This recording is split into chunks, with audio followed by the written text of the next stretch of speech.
May nag-PM sa amin. Nando ka daw ulit sa Jollibee. Anong nangyari? Ba't ka bumalik sa Jollibee? Kasi po,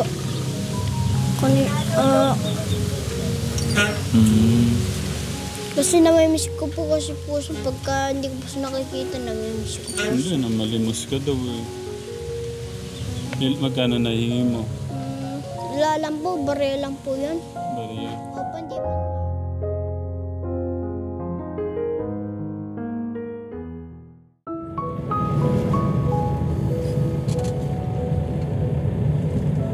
Magpapakasakali tayong nandyan lang. Pero kung nandyan yun, ako, kawawang bata.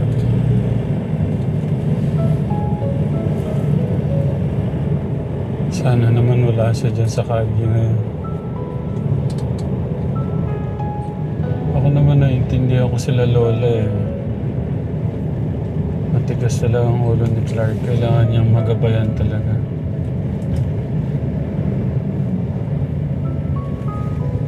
Yun yung ano, dyan natin siya nakita nun, nung unang araw natin. Wala siya dyan.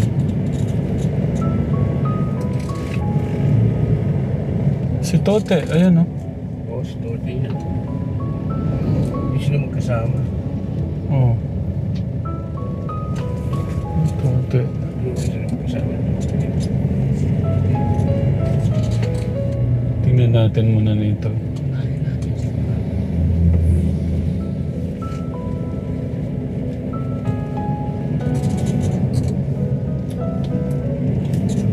Sa ating po mga ano dyan, sa ating po mga minamahal po ng mga lolo't lola dyan, sa ating po mga nanay, tatay, tito, tita, ate, kuya, magandang hapon po. Pauwi na ho sana kami kanina.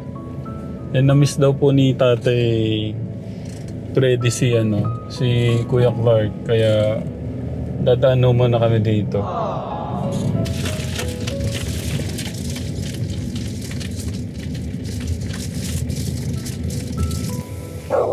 Dito tayo sa gilid.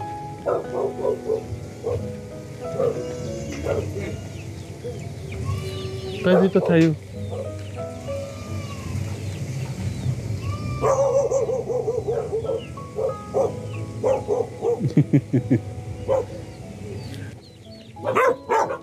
Ang sarap ng tulog mo ah. Ah.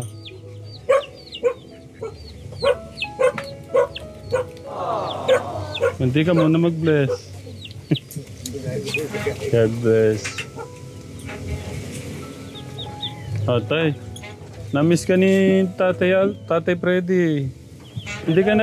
Hindi ka nag-bless kay Tatay Freddy. Mukha yatang Hello po. naabala ka namin sa pagtulog.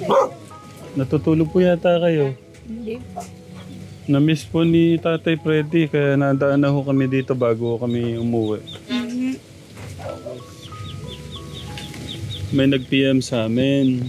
Nando ka daw ulit sa Jollibee. Anong nangyari? Ba't ka bumalik sa Jollibee? Kasi po,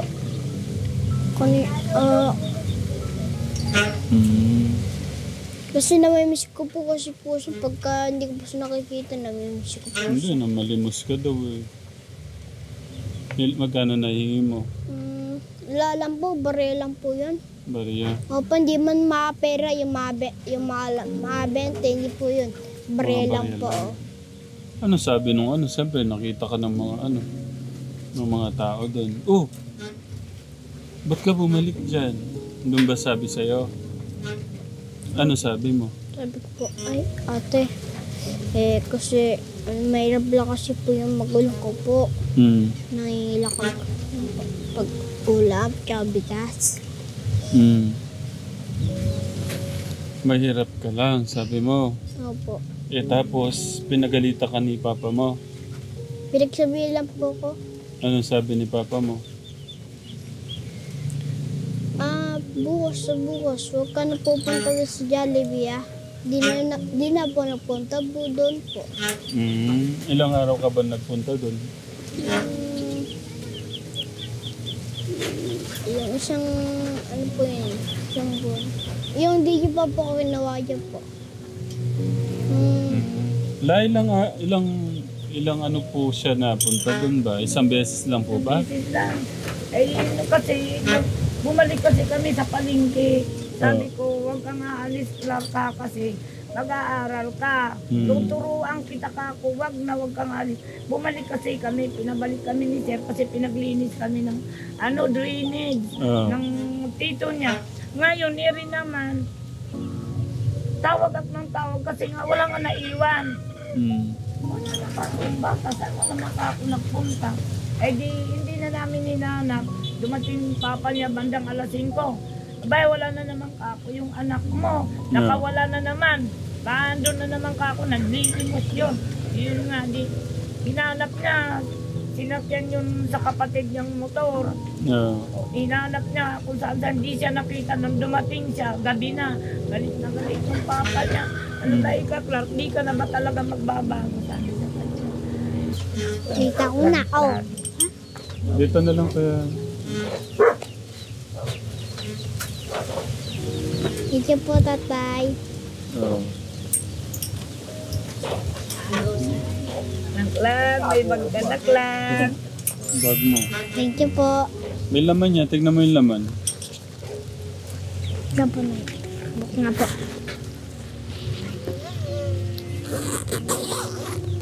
Ay, sabla po ba? Ay, hindi yan. Ay, Madaming bulsa yan eh. Tignan mo kung magugustuhan mo yung laman. thank you po, tatay. Welcome. Tignan mo. Kunin mo yung mga laman. Ang dami. Iba, ano yan? Iba-iba yan. Para... Ako salamat. Thank you po, tatay. Marami yan. Tignan mo kung magustuhan mo nga yung iba. Tapos may crayons na din dyan. Yan mo nang gamitin mo dyan. Tignan mo. Wow! Sukat mo nga na. Parang nga makita ka din. Sige nga, ikot ka nga. Pakita mo sa mga ano natin. Tapos tingin ka doon, nakatalikod para makita ang bag mo. Kasya no? Naisip ko nga din digulong eh. Ano bang gusto mo? Digulong? May kulong papa. Bit-bit lang. Yan na lang.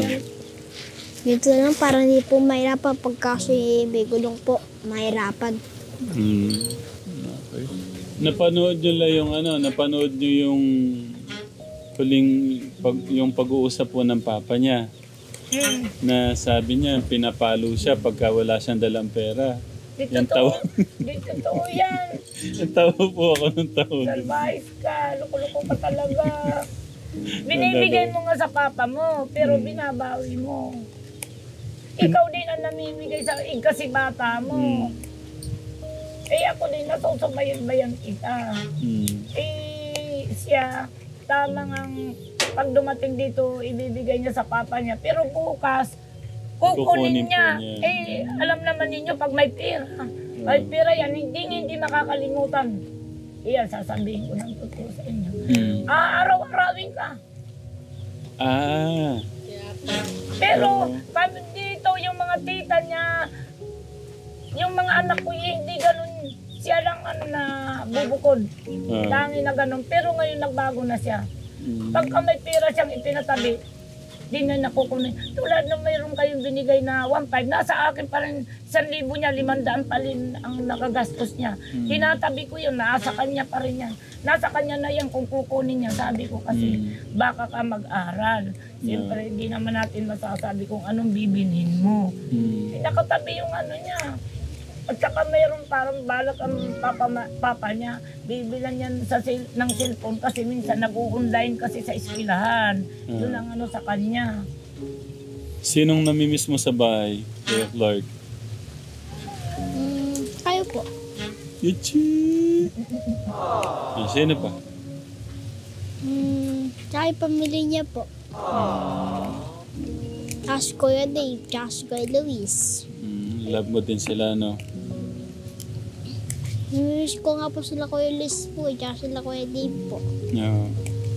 Ako, namimiss ko kay Clark yung yung pagdating ko, kumare, yung pag-ano niya ng upuan, yung kumain na po ba kayo, Mukha po kayong pagod. Mga ganun. Kaya pagka dumarating ako galing sa palengke, tatanungin na niya ako pagising. Nagkape ka na po ba, Lola? Hindi pa nga eh. Nagtitimpla pa. Hindi ka naman marunong. Itimpla niya ako. Ikaw naman ka ako. Nagligpit ka na ba? Nagligpit ka na ba ka ako ng higaan mo? Hindi pa nga po. Nagligpit mo na. Yeah. Nagliligpit na siya kasi di ko sila natutulog. Anong pakiramdam ngayon? Nandito ka na. Hmm, Siyempre, hindi ko man na tinanong nung nung nauwi kita. Ngayon, ano yung pakiramdam mo na nauwi ka dito sa inyo? masaya naman po sa pamilya ko po. Masaya naman po ako. Tsaka sa inyo po. Kasi naintindihan ko naman si Clark. Kala niya siguro, doon kasi Clark, pagka may pangarap ako sa bata, yun lang talaga ang gagawin niya. Mag-aaral ka talaga. Hindi ka pwedeng magbulakbol, sumasama sa akin. Pwede naman paminsan-minsan, pero yun talagang gusto ko, tutukan niyo pag-aaral. Yun talaga yung number 1 sa akin. Mag-aaral, kakain, matutulog. Yun lang, di ba ang sabi ko? Sons of A. Ba? Sons of B. Matagal pa talaga to, Katekram. Siguro mga 1 taon. Sons of A. A is for Ba? Ala na. apple. B for Cat! Wala na. C for Wala na rin yun. Sabi ko sa iyo ito, mahirap ito. Mga ilang araw lang nag-aaral yan. Limot na lahat ang ano niyan. Kailangan paulit-ulit. C for Ala na. E for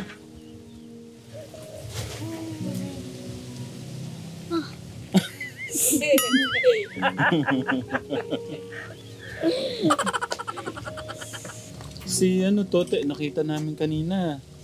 Meow. Pauwi na. Sabi ko, baka nandiyan si Clark. Sabi ko, wala naman, natutulog ka pala. Siya po siyang galing po kanina po. Eh? Siya po siyang galing po. Galing siguro Jollibee. Doon siya po natutulog eh. Pagka nakikita ko si Jollibee, bibigyan po siya ng pagkain. Pag wala siyang pera po, pagka may pera po ako, bibigyan po siya ng pagkain. Huwag ka nang babalik doon Baka may mag-PM na naman sa amin. Ganito. Baka may mag-PM na naman sa amin, Tatay Ram. Sir Tekram. Nandun na naman po si Kuya Clark. Ang Mama Limos. Di man po, Pakipuntahan nyo naman po. Siyempre si Lola, napapahiya si Lola. O kaya si Papa mo. Hindi naman sa ganun. Mapapahama ka doon. Yung ayaw ko yan sa kanya. 30 yun ng dilimos kasi yung mga naririnig ko na mga sabi-sabi na pinababayaan daw namin, hindi namin pinababayaan yan. Sa totoo lang, siya lang kasi ang umalis, hindi naman namin po pwede siyang bantayan dahil ako nga pumapasok ako. Yung tita niya pumapasok. Kaya minsan walang tao rin eh. Ngayon, ang sabi ko sa kanya, saglit lang kami, huwag kang aalis. Nakapag-decide niya si Papa mo doon sa Amerika? Si kay Tita Irene? hindi pa po. Nasabi mo ba? Hindi ko pa sinasabi po. Hindi po ba niya nakwento yung kay Tita Ayaw ng Irene? papa niya. Nakwento na rin. Naano yun dahil nung pumunta kayo dito, sinabi ko nga na may kukuha nga. Hayaan mo na namin. Dito na lang, maligaya na ako na lang dyan ika kay Sir Tikram yun. Pero kung lalayo pa ika, hindi na ako papayag ika. May nang na yun ka na nandito. Nag-PM po siya sa akin ulit eh. Ah, Gusto mong basahin ka? namimiss po ba ni Tita Erin? Tatay? Ha? Namimiss po ba ni Tita Erin Oo po? naman. Love ka ni Tita Erin eh. Love ko din po sila po. Yeah. Kaya lang, nalungkot nga siya sa nangyari, sa desisyon mo.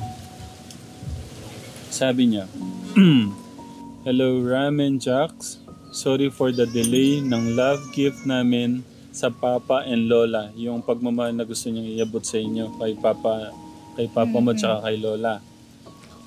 We went on cruise kasi from California to Vancouver. Umalis daw sila. Vancouver in Canada. We were gone for a week. Wala daw sila nung ilang linggo. Kaya ngayon lang ako nakapag-message sa inyo. But I have seen the videos about Clark. Napanood niya daw yung video na nagpapaalam ka. Napanood niya daw lahat yun. I'm sorry to hear that he left your home. I will continue to pray for him. Pagpa-pray ka daw niya lagi. I will continue to pray for him. Sayang naman ang mga magagandang opportunities, yung mga magagandang pagkakataon daw na andun sa bahay, sabi niya. I pray that he will change his mind. Sana daw magbago yung isip niya, isip mo tungkol sa pag-adapt sa'yo. Wish ko lang naman yon, super lambing, mabait at matulungin na bata. Bihira na ang tulad niya. He is a big blessing to his family. Malaking blessing ka daw kila Lola at Papa mo. Mahirap mawala yung anak sa kanilang tunay na pamilya. I don't want to take away the joy of his family if we adopt Clark. Pero talagang masarap. Sana kasi siya yung tipo na bata o tao na magaan kasama. Siya na lang ang magbibigay ligaya sa kanila. His Lola was right. Malaya dito sa States. Malaya dito sa States, sabi niya. And it will be hard to see Clark anytime they want to. Thousands miles away. Napakalayo daw. Anyway, let's keep in touch, okay? I'm sending videos and some photos of us from our recent cruise. I will send love gifts to Clark family next Tuesday. Bye for now. I love you all, but God loves you the most. Ayan siya, oh. Ayan si Tita Erin, oh. Ang ganda ng mama, magiging mama mo pala. Ayan. Ayan ang pwede niyang, yan dapat ang magiging niya ng mama, Lola. Yan ang magiging nanay mo, pangalawa. Iya, Clark. Anyway, sana huwag ka nang umalis dyan kila sa Manalastas family, Clark. You're in good hands. Continue na magpakabait ka. This is Tita Irene. Okay? Nyagahang. Ano po sinasabi po ni Tita Erin? Ha? Ano po sinasabi po? Si Tita kasi English eh. Wait lang, maghanap tayo ng Tagalog. Hindi Sabi kasi, kasi ni Tita Ayan ang Erin, magiging papa mo. magpakabait ka na. Foreigner, oh. Ang gwapo. Ang magiging mama mo, ang ganda. Ang gwapo ng magiging mama mo. Oh. Gwapo ba si magiging papa mo? Sinong gwapo ako? Si Tito... kayo po. Legit. Mas gwapo to. Oh, foreigner eh. Si Tita Erin. Ganda din. Oh. Sila yung magiging ano mo sana. Magiging magulang mo doon. Second parent mo.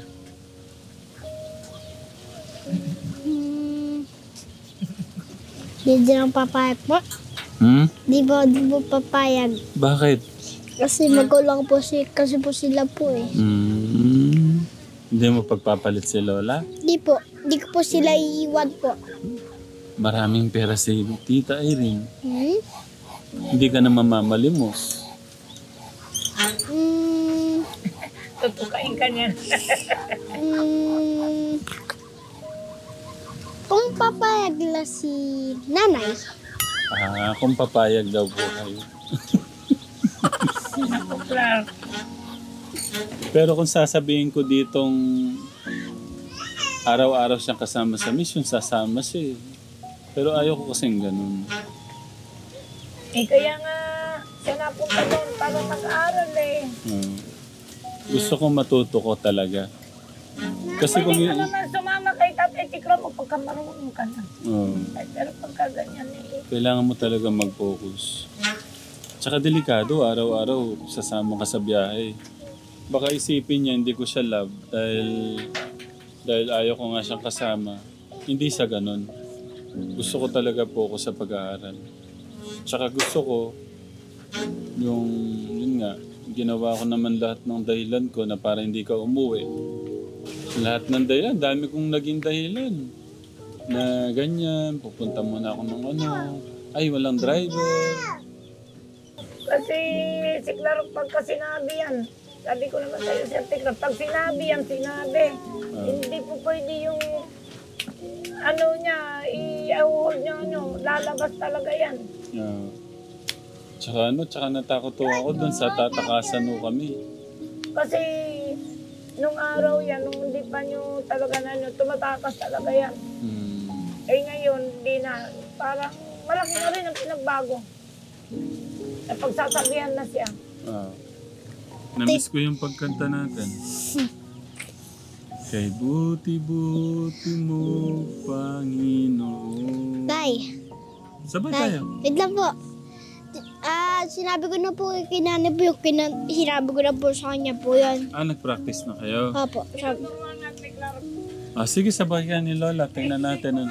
Di ba, tuturong ko. Sabi ko lang. Sabay tayo.